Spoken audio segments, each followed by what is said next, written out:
What if humanity was not only the child of natural evolution, but also the creation of beings who once came from the sky?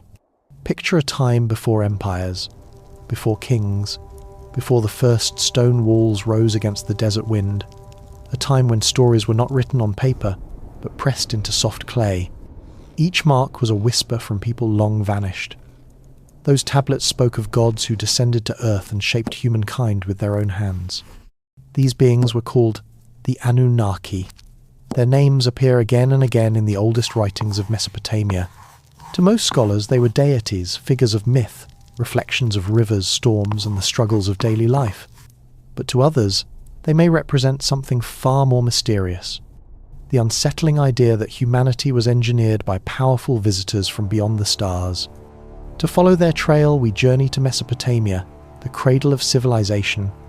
Here, between the Tigris and Euphrates, the first farmers turned river mud into fertile fields.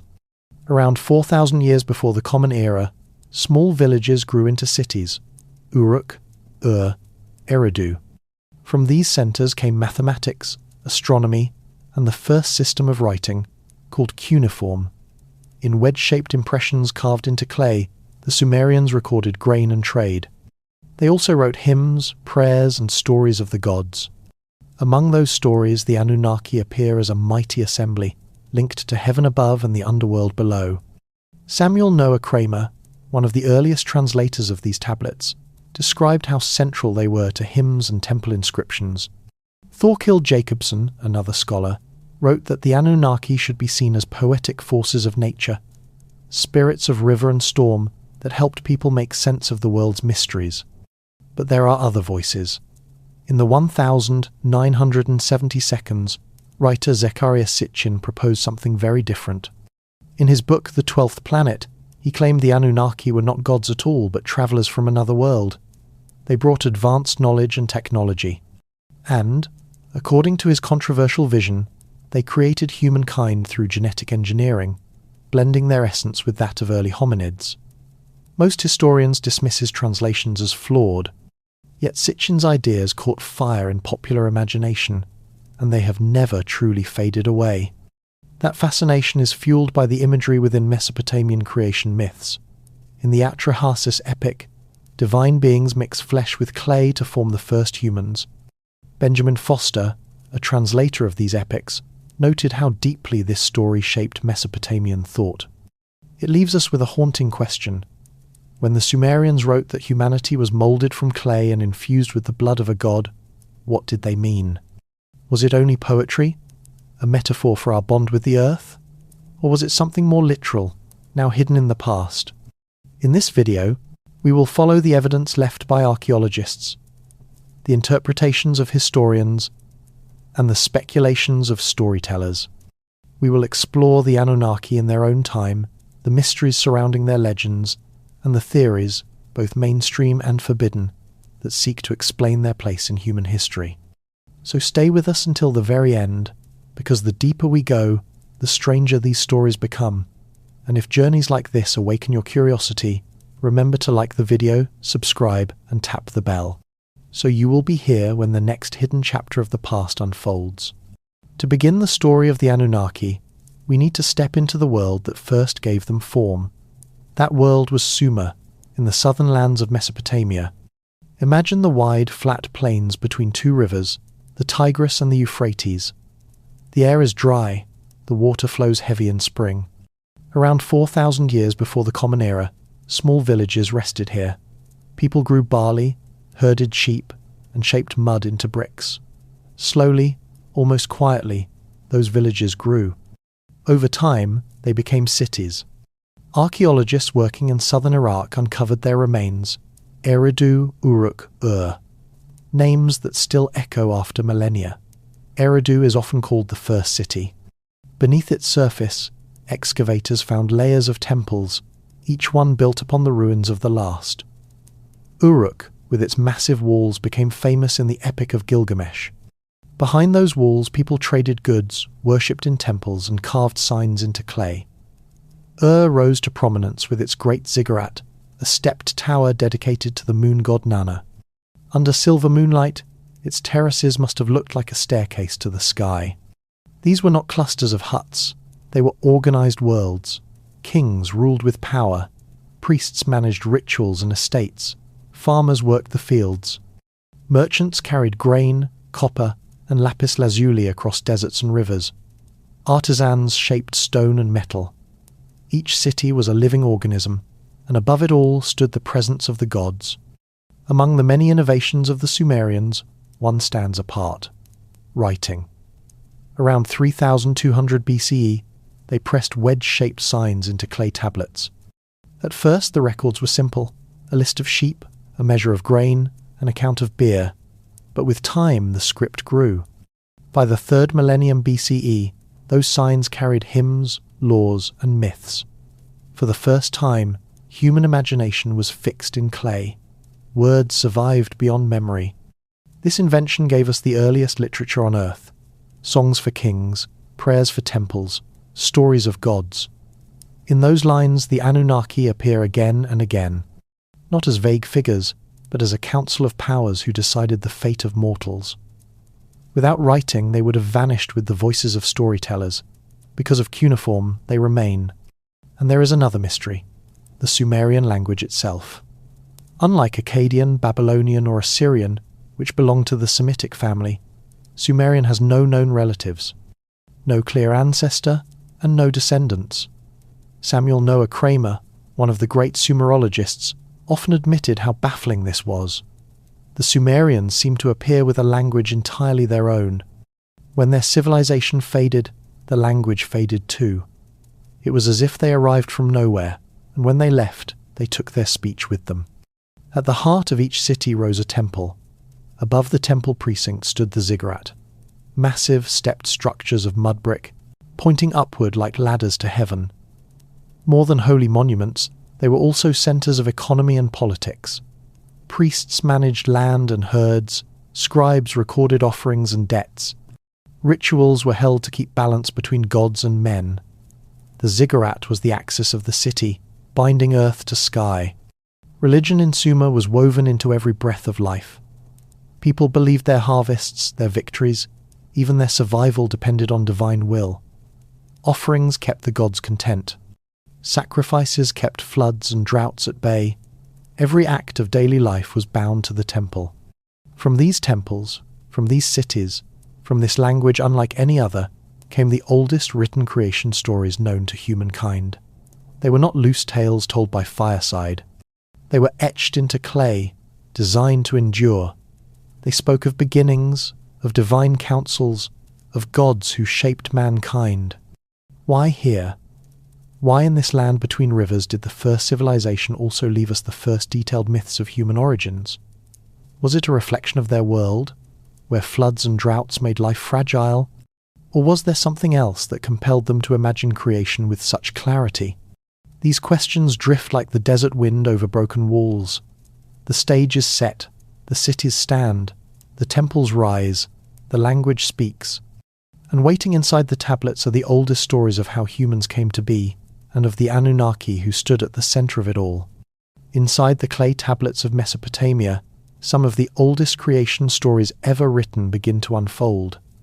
Their lines are worn, but the voices inside are still clear.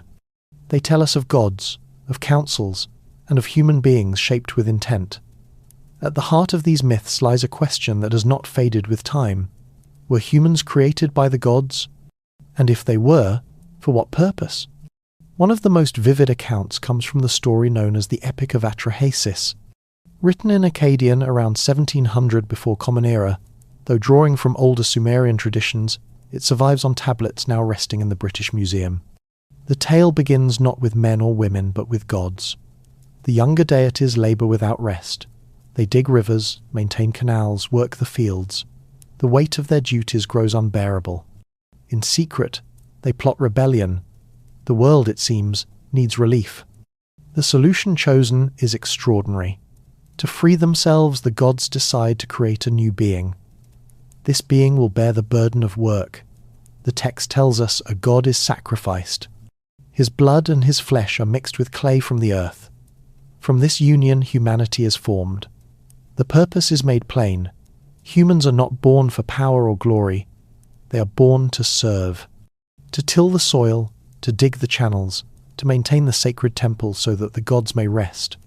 It is an image that lingers, a body shaped of earth, darkened by divine blood, given life as a servant of heaven.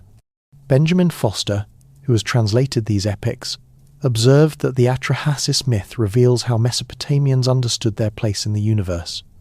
They were workers, endowed with a trace of divinity, yet bound forever to labour. But the story did not end with creation. As humankind multiplied, their voices rose like a constant murmur to the heavens. Enlil, the stern god of wind, could no longer bear the noise. In the council of the Anunnaki, he decreed a flood, a reset to wash the earth clean. Yet Enki, god of wisdom and water, whispered a warning through a reed wall. Atrahasis built a boat, gathered his family and the animals, and endured the storm. When the waters fell, only that small remnant remained, carrying the seed of humankind into a new beginning. Another tale, known as Enki and Ninmah, carries a different shape but echoes the same theme. In this story, the goddess Ninmah takes clay into her hands. She moulds figures, each one distinct. Some stand tall and whole, others are flawed. Some cannot walk, some cannot see, some cannot bear children. The god Enki, wise and inventive, breathes life into them. Together, they animate humanity. This tale is striking for its honesty. Perfection is not the rule. Weakness is part of the design. The Sumerians looked at the world around them, at the diversity of bodies, at the presence of frailty, and made it sacred. Even disability was given divine origin. Samuel Noah Kramer, one of the great pioneers of Sumerian studies, pointed out that in this myth, society's realities are written directly into the story of creation. And always, the Anunnaki are present. They are described as an assembly of gods, the council who serve Anu, the Sky Father. They deliberate, they decide, they approve the acts of creation. In Atrahasis, it is their collective will that brings humanity into being. They are not distant figures, but active participants in shaping the destiny of mortals. To most scholars, these myths are symbolic. They are not records of events, but mirrors of society. In Mesopotamia, kings and priests ruled from temples, while ordinary people worked the fields. In this reading, the gods stand for the rulers, and humans for the labouring masses. The blood of a god is not DNA, but a metaphor for divine order. The myths do not describe science. They describe structure. Yet for others, the words feel heavier. The mixing of clay with blood, the shaping of figures, the infusion of breath. These details seem too precise, too deliberate to dismiss. Zecharia Sitchin, though widely criticised, insisted that the myths were not allegory at all. In his view, the gods were advanced beings who used their own essence to fashion humanity. His translations are disputed, his interpretations are rejected by most academics. Yet the fascination with his reading persists, because the imagery on the tablets leaves space for wonder. The fascination deepens when we turn to other cultures. In the Hebrew Bible, Adam is made from the dust of the earth, and God breathes into him the breath of life. In Egypt, the god Ptah creates mankind on his potter's wheel, shaping figures from Nile clay. In Greece, Prometheus forms humans from earth and grants them fire. Separate civilizations, separate languages, but the image repeats. Humanity moulded from earth, given life by something divine. Why this pattern? Perhaps it is only a metaphor, born from the daily life of ancient peoples. Clay was everywhere. They built houses from mud brick, carved tablets from river silt, moulded jars for grain and water. To describe creation as shaping clay would have been natural, but perhaps it is something else.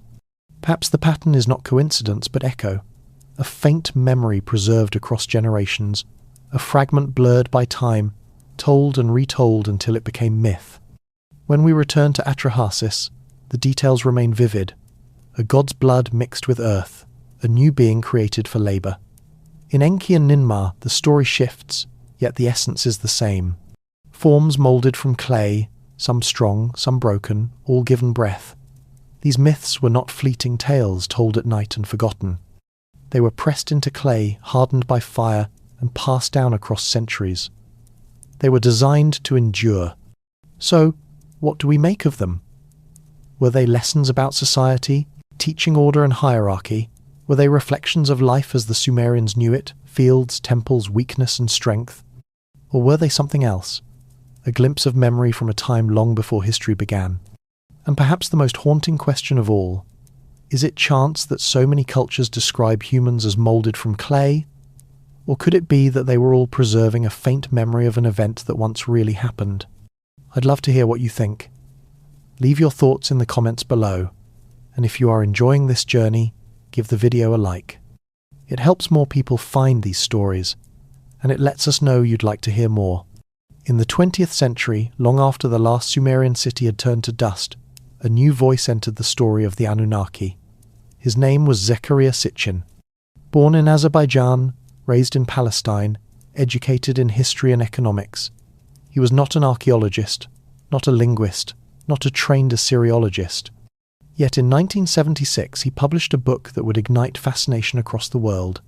The book was called The 12th Planet. Its pages would forever alter the way some people looked at the clay tablets of Mesopotamia. Sitchin's idea was bold, even shocking. He claimed that the Anunnaki were not gods at all, but visitors from another world. They came, he said, from a distant planet named Nibiru.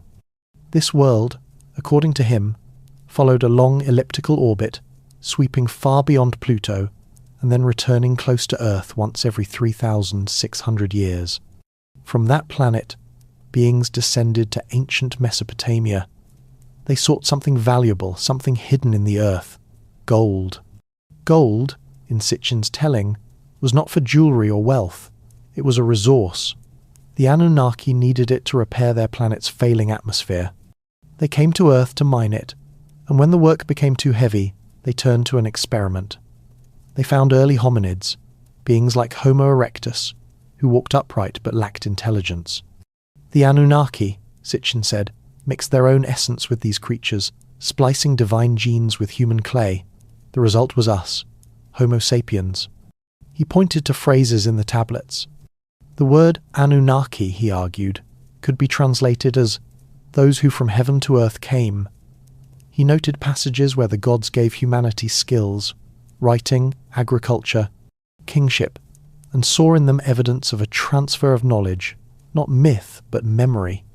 He read the epic stories as veiled accounts of real encounters between humans and advanced beings. It was a daring vision. Ancient texts turned into records of alien contact. Creation myths recast as memories of genetic engineering. For many readers, the thought was intoxicating. Humanity was no accident, no blind product of natural evolution.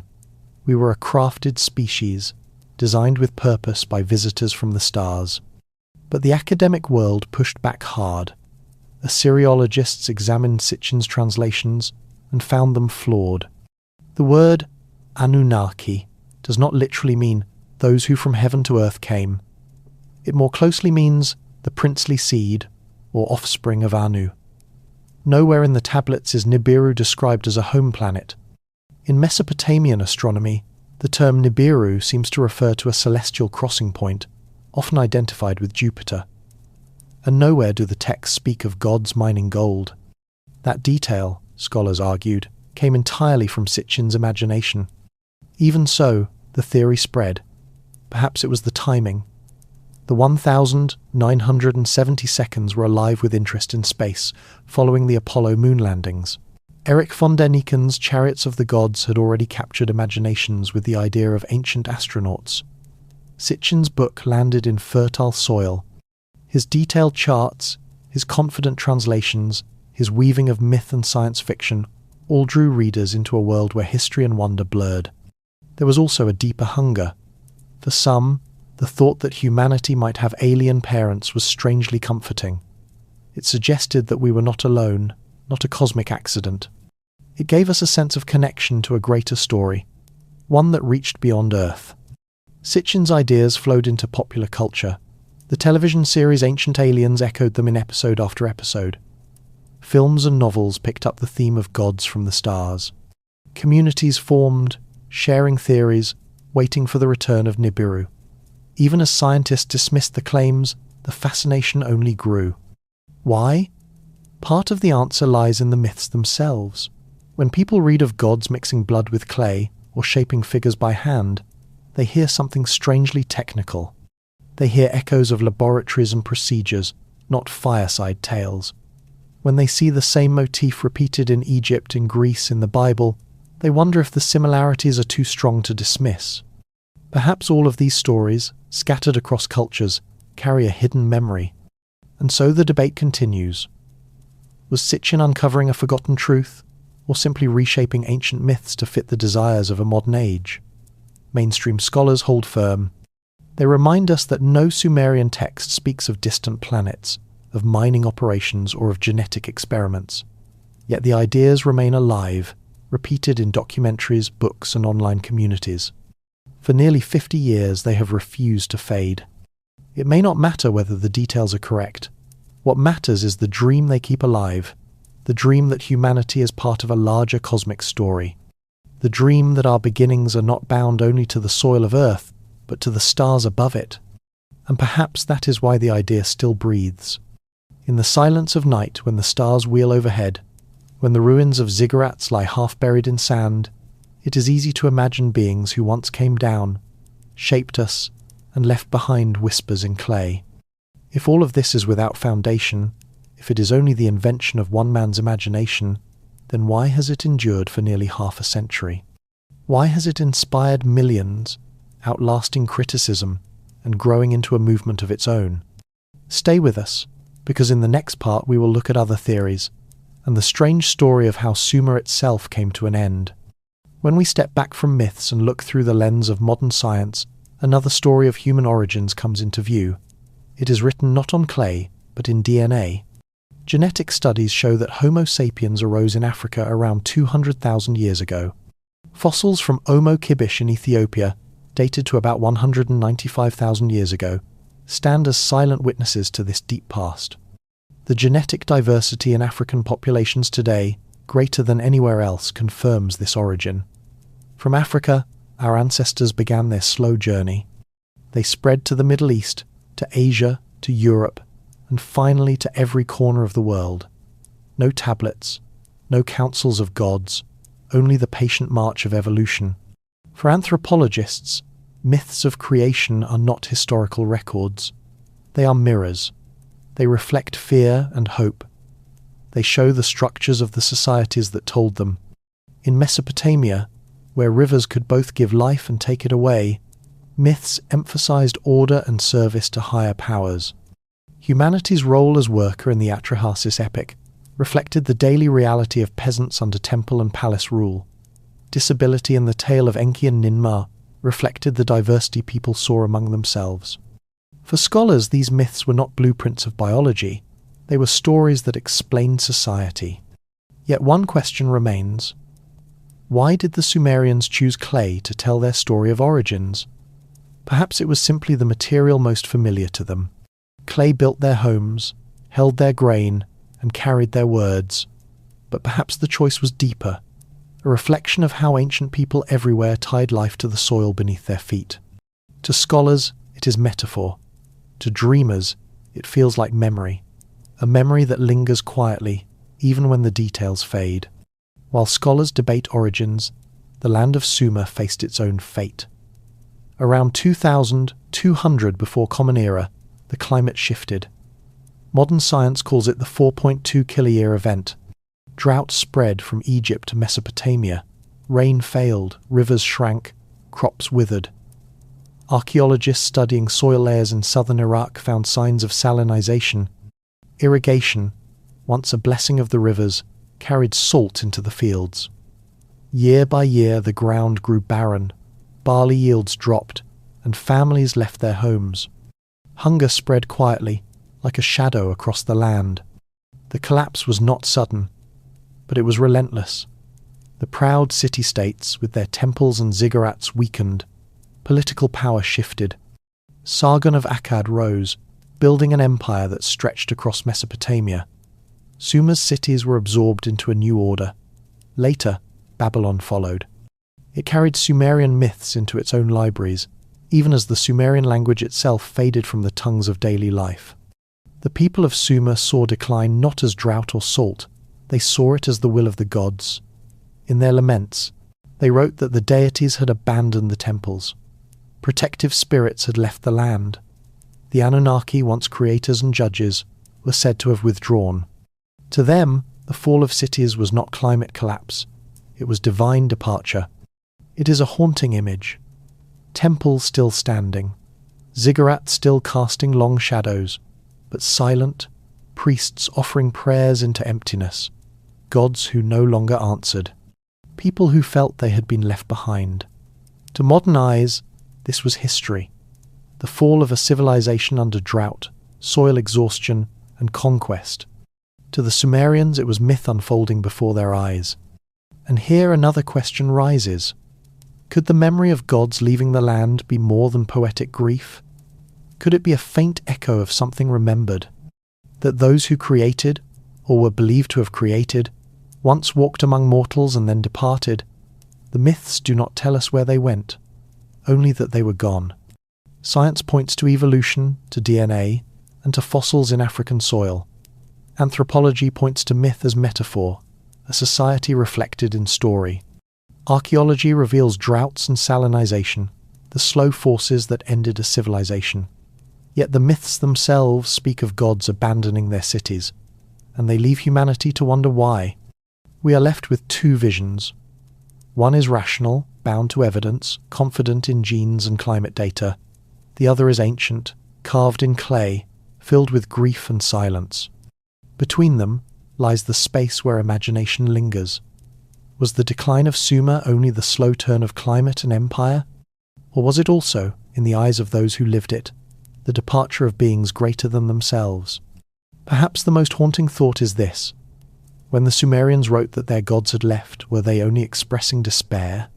Or were they recording memory, a memory of something real, of creators who once shaped humanity and then vanished into the silence of history? Some mysteries never close. The more we search, the wider they open. Tens of thousands of clay tablets from Mesopotamia still wait in museums and archives, untouched. Each one carries wedge-shaped marks, pressed by hands that lived 5,000 years ago. Among them could be stories we have not yet read, fragments of myths about the gods, perhaps even more details about the birth of humankind. Until they are studied, the mystery is unfinished. And then there is the puzzle of language. The Sumerian tongue stands apart, unlike any other. No relatives, no descendants. To linguists, it is an isolate, a voice that appeared fully formed and then vanished when the Sumerians were absorbed into later cultures. Why did no sister language survive? Where did Sumerian come from? The silence around it lingers, and some wonder if the people of Sumer were outsiders, carrying knowledge that set them apart. It is in these gaps that the most haunting thoughts live. If humankind was moulded as the myths say, then who was the potter at the wheel? Was it the gods of heaven, imagined by the first cities to explain their place in the world? Was it only evolution, patient and slow, guided by chance? Or could the Anunnaki be more than metaphor, their stories fragments of a truth hidden under the sands of history? These are not questions to answer tonight. They are questions meant to drift with you, like whispers in the dark. They remind us that our origins are still open, unfinished, that every discovery adds another layer, and that even the oldest myths can still speak softly, if we listen. So, as you close your eyes, let one final thought remain. If we were created, then who was the maker? And were the Anunnaki symbols of a vanished age, or a secret we are only beginning to remember? If this journey into ancient mysteries has left you curious, I invite you to subscribe, tap the notification bell, and join us again for the next forgotten story. Until then, may the echoes of the past follow you gently into sleep.